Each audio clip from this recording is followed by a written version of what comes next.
मेरी फील्ड में एक चीज मैंने बहुत ज्यादा अनुभव की है और वो ये है कि रिश्तेदारी के अंदर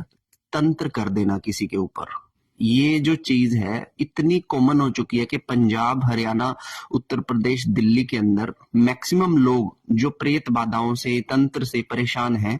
इन पे तंत्र करने वाला कोई बाहर का व्यक्ति नहीं था, इन पे तंत्र करने वाला इन्हीं के घर का व्यक्ति था। और किसी ना किसी जेलसी के कारण, किसी ना किसी मतभेद के कारण जो है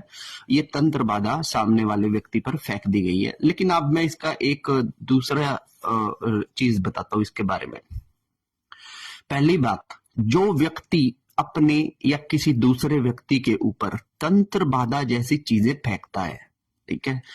उस तंत्र का एक समय निर्धारित होता है, क्योंकि कोई भी ऊर्जा चाहे पॉजिटिव हो चाहे नेगेटिव हो, वो एक कमांड के ऊपर वर्क करती है। तो अगर किसी ने आपके ऊपर तंत्र बाधा कर दी है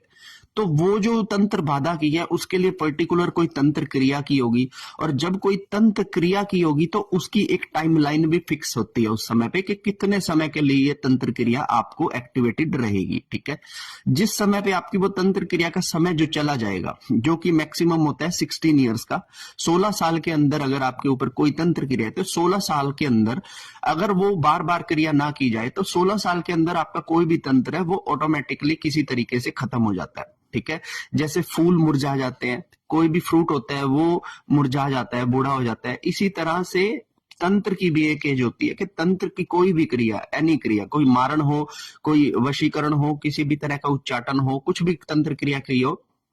तो 16 साल के बाद वो अपने आप ही डीएक्टिवेटेड हो जाता है। लेकिन उसका एक रिवर्स कॉल होता है, हर एक तंत्र का एक रिवर्स कॉल होता है। जैसे मैंने यहां से अगर बॉल को फेंका है तो वो रिवर्स आएगी एक पर्टिकुलर सेकंड्स के बाद, जब वो किसी दीवार से टकराएगी तो रिवर्स मेरे पास आएगी। तो ऐसे में जो लोग अपने रिश्तेदारियों के अंदर तंत्र करते हैं ना,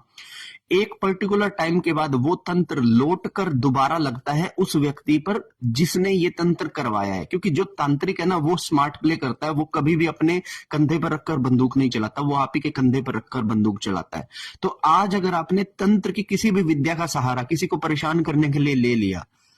तो डबल पावर के साथ कुछ ही समय के बाद वो विद्या वापस से आपके ऊपर लगेगी। और लिटरली विश्वास कीजिएगा, जब ये चीज होगी ना तब कोई बाबा भगत आपकी रक्षा नहीं कर पाएगा। देवता फेल हो जाते हैं ऐसी चीज में, क्योंकि आपने उस तंत्र के इस्तेमाल से किसी को बर्बाद कर दिया, किसी को इतना परेशान किया कि वो दिन में रात में परेशानी में घूमते हैं, उसका सर दर्द, बुखार, खून की क्लॉटिंग उनके निकलती है, तो बहुत परेशान होते हैं ना। तो ये जो परेशानी होती है वो रिवर्स कॉल होके उसी व्यक्ति को परेशान करती है।